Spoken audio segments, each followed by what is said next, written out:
Sheikh Ibn Baz rahimahullah ta'ala aliulizwa katika majmuu fatawa yake, ma hukmu istimali ma'jun al-asnan wa qatrat al-udhun wa qatrat al-anf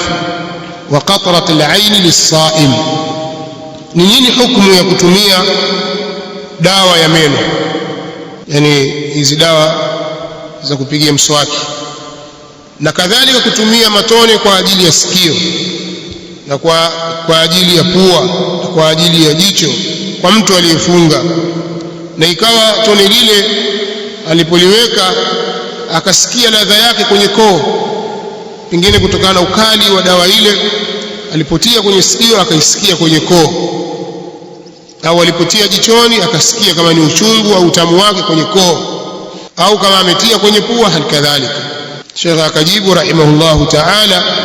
تنظيف الأسنان بالمعجون لا يفطر به الصائم كالسواك, kusafisha meno kwa kutumia dawa hakumfunguzi aliyefunga kama vile mswaki, lakini wa alayhi at-taharruz min dhahabi shay'in minhu ila jawfi,